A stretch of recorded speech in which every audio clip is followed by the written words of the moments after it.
Hey guys, welcome back to the channel, man. We're gonna do something just a little bit different today. We're gonna talk about the post-spawn blues. You know, so many people have a lot of negative thoughts towards, at least I did early in my career, and I'm gonna try to break it down a little bit for you, give you some ideas and techniques and baits that you can attack and just come to know that I think the post-spawn is the best time of the year to go bass fishing. Here we go.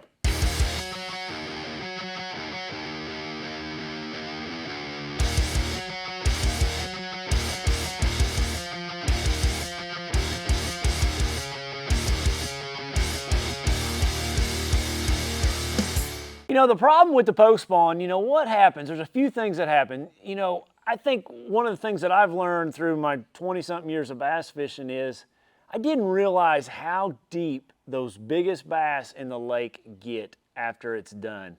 And I mean, I believe they are the deepest that they will be all year long. And the reason I believe that is because a thermocline hadn't set up yet. So those fish can be really deep, and I just feel like they get in that cooler water. They're unmolested, and they are monsters, like big ones. And it's just something that I've learned over the last 10, 15 years, 5 or 10 years really, that those fish are the deepest. They're gonna be all year long, and then they start getting shallower as the year progresses because that thermocline starts to set up. And basically what a thermocline is, it's a big temperature change in the water. Like if you're ever out there at the lake swimming, say it's a dirty water lake, and you feel how much colder it is down at your feet versus up, you know, top of your body, that's the thermocline. It's just a big temperature change. And you know, there's a lot, I don't know the facts on this, so I'm not gonna say it, because a lot of people say there's not a lot of oxygen below that thermocline, but I know you'll still see fish below it. I'm not gonna tell you there's not bass below it, but you know, for me personally, you know, when I find that thermocline or where I figure that's at, that's where I'm studying, and that's where I'm going to fish the rest of the time. And that starts to get shallower as the year progresses until you have that turnover in the fall. You know, that's why so many times in August, you know, we did a great video last year, the year before, like catching monster bass in August, really, really shallow.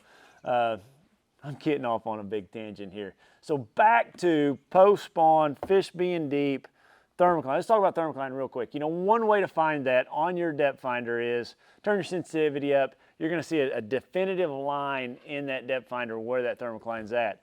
But back to post spawn. So the fish are as deep as there possibly be. So don't be afraid to look out there 25, 30 feet deep on your body of water.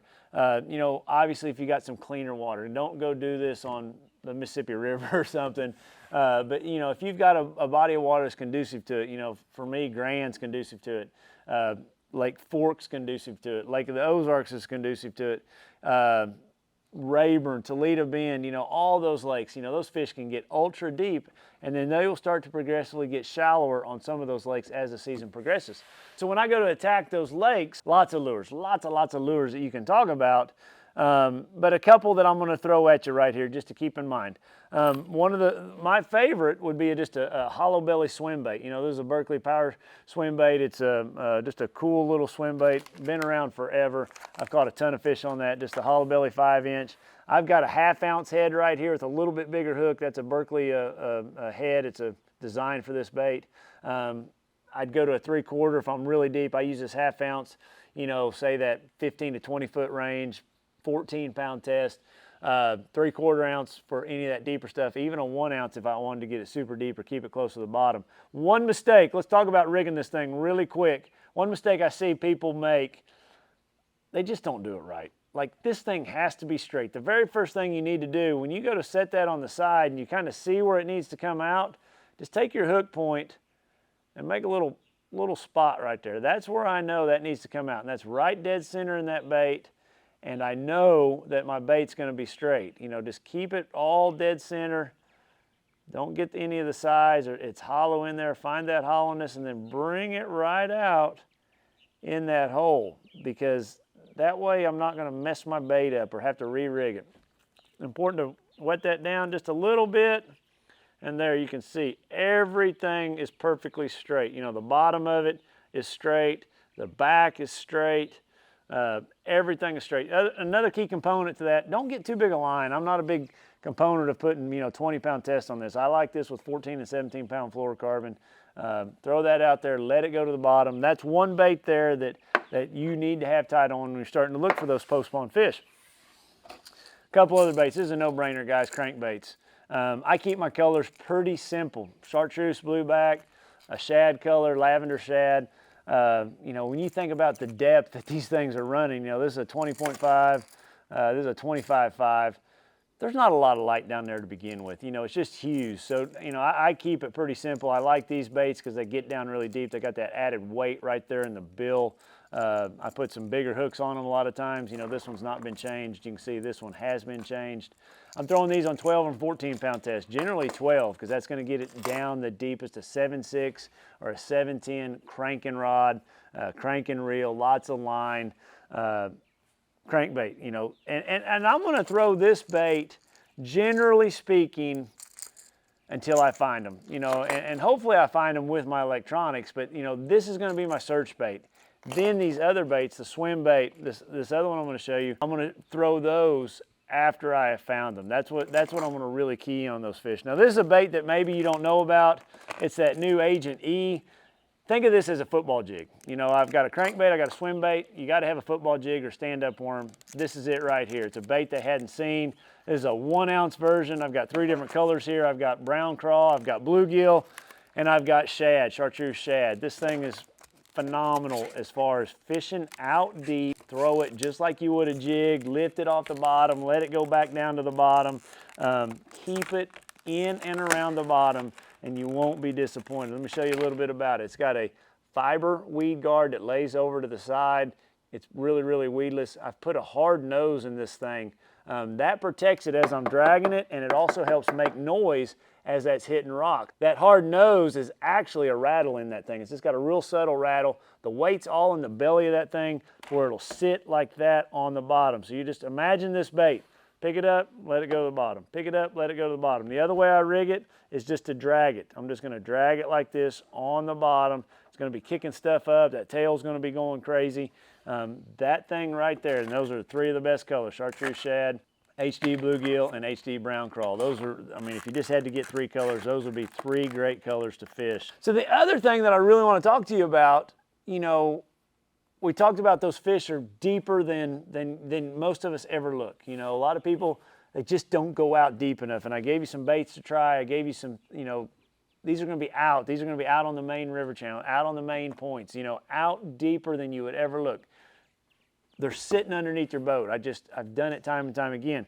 The other thing that I love about the post spawn, I mean, it's my most favorite thing. It makes me foam at the mouth, is the shad spawn. It's just, it's nature's way of replenishing a bass from all the weight he's lost, you know, through all that spawning and all that hassle.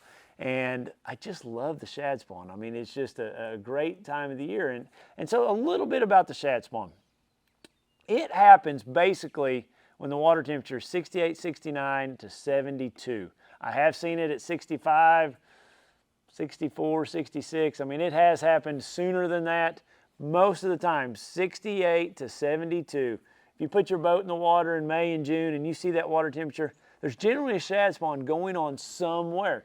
A couple other key things. The clearer the water, the sooner that shad spawn's over. The dirtier the water, man, it can last all, you know, not all day, but it can last well up into the day. Keep those things in mind. Like when I say muddy water, it can last good. Cloudier days, it's going to last longer.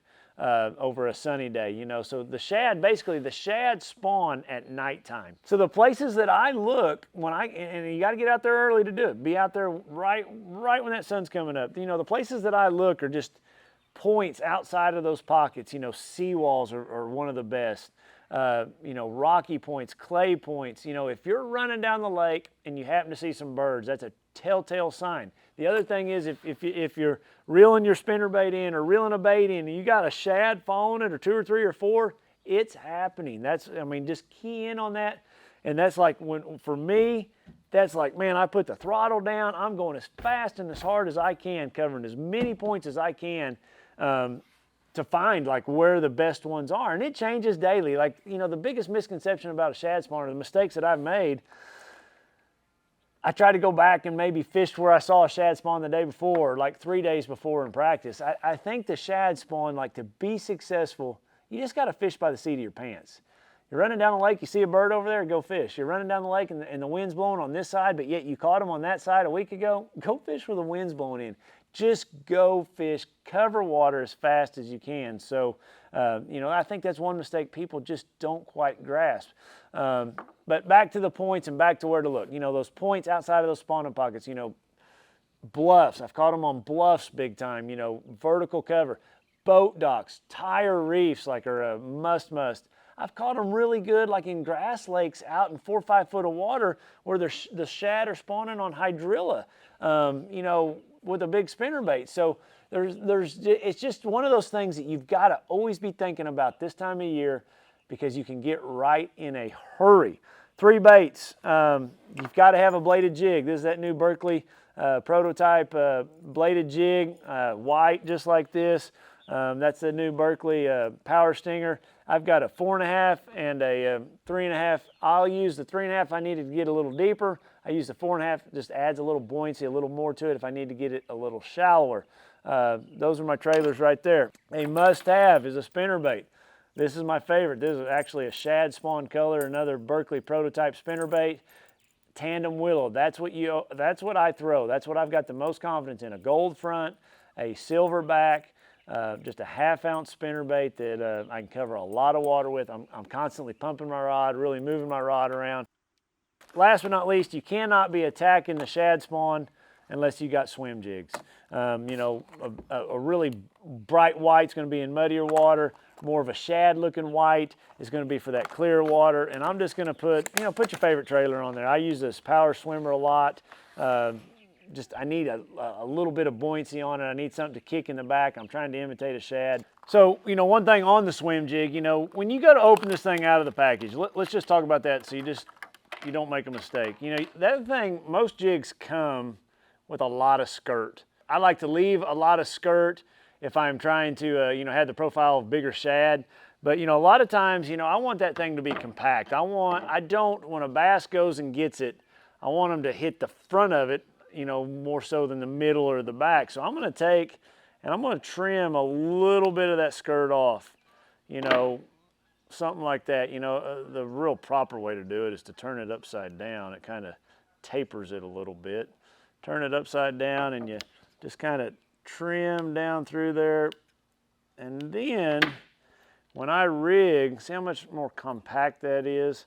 When I rig my Power Swimmer on there, the tail actually sticks out a little bit. I'm going to take that Power Swimmer and I'm going to shorten it up just a little bit and rig that right up there. This jig's got a great keeper on it, you know, this new finesse swim jig. Be sure you get the top and come right out the middle. Keep everything straight, guys. That's one thing that your swim jig has to run straight. Okay, there we go. Push it over that keeper.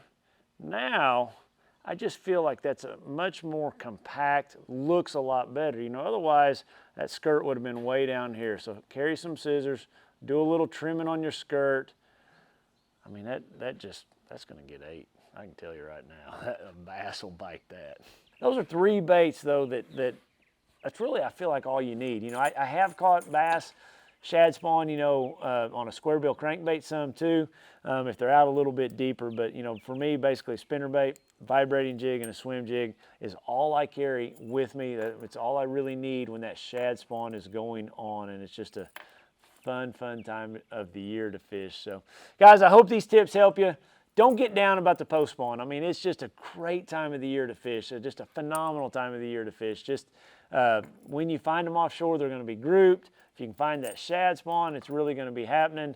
There's just lots of things you can do in and after the bass spawn. When that post spawn starts happening, those fish are feeding. You just got to find them, put your baits in front of them, and you can put a bunch of fish in the boat.